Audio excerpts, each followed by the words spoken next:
है?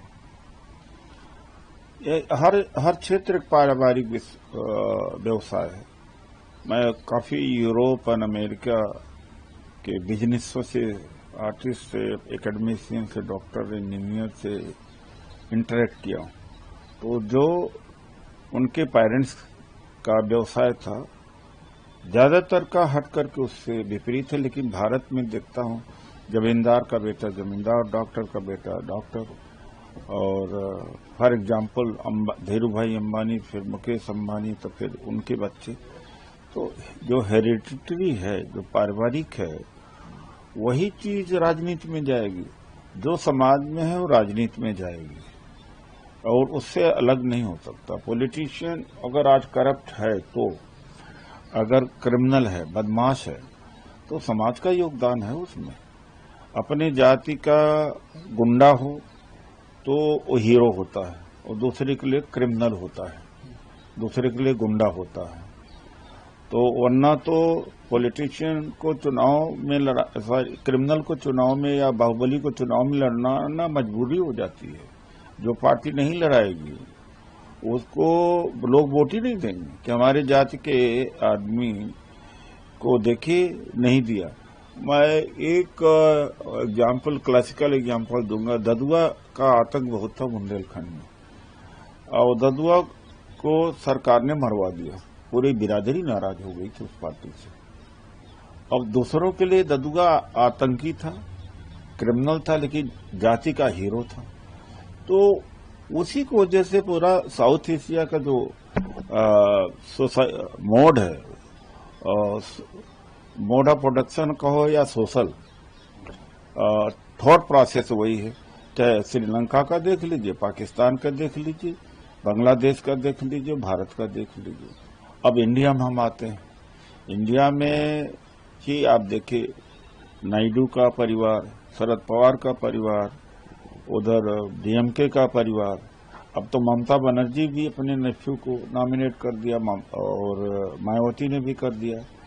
तो यह न देखा जाए कि केवल कांग्रेस में ही ऐसा है। बीजेपी में देखिए, अमित शाह के बेटे जो हैं, और अनक्वालिफाइड आदमी है, लेकिन एक अंपायर को लीड कर है। राजनाथ जी के बच्चे हैं, ज्योतिरादित्य सिंधिया के हैं, हर पार्टियों में।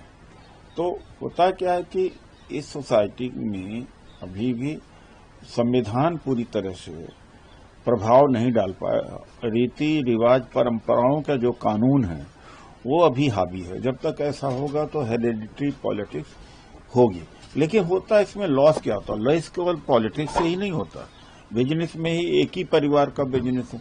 अतः वेल्थ इज बीइंग, मतलब जो संपत्ति है दादा पर दादा, दादा पर दादा, उसके बीच चली जा रही। अब आप देखिए, बिल गेट्स ने क्या किया, सारी प्रॉपर्टी को दान दे दिया है। कहा कि हम अपने बच्चों को थोड़ा बहुत देंगे, और यही वारेन बुफे का है, सबका। यूरोप में, अमेरिका में मरने के पहले या मरते सब अपनी प्रॉपर्टीज को खत्म कर जाते हैं। बच्चे अपने आप कमाते हैं, बच्चों का प्रोफेशन अलग होता है। यहाँ आदमी अपने बच्चों के लिए ज्यादा कमाता है बजाय अपने लिए कमाता है। तो वही सिस्टम, वही थॉट प्रोसेस, वही व्यापार, जिसका अब जैसे राजनीति है, बाप राजनीति कर रहा तो बेटा भी करेगा। डॉक्टर, बाप डॉक्टर है तो बेटा भी होगा। बाप वकील है, वकीलों का देख लीजिए। और लगभग 150 ही परिवार हैं पूरे न्यायपालिका के अंदर। जजेज, उनके दादा जज थे, फिर उनके बाप जज हुए, अब वो खुद जज है, उनके नाती पोते हो रहे। तो हेरिडिटरी सिस्टम केवल राजनीति में ही नहीं प्रिवेल कर रहा है, ये जुडिशरी में भी है, ब्यूरोक्रेसी में भी है, बिजनेस में भी है, एग्रीकल्चर में भी है, और यहाँ तक फिल्म इंडस्ट्री में भी है। अब जो ये परिवार है आपका, जिसको कहते हैं कपूर परिवार है, कपूर परिवार रूल कर रहा है। कई ऐसे परिवार हैं, और देवघन परिवार है, या और सारे लोग हैं। ज्यादातर के माँ बाप डायरेक्टर, प्रोड्यूसर, एक्टर है। तो जो वंशवादी जो सिस्टम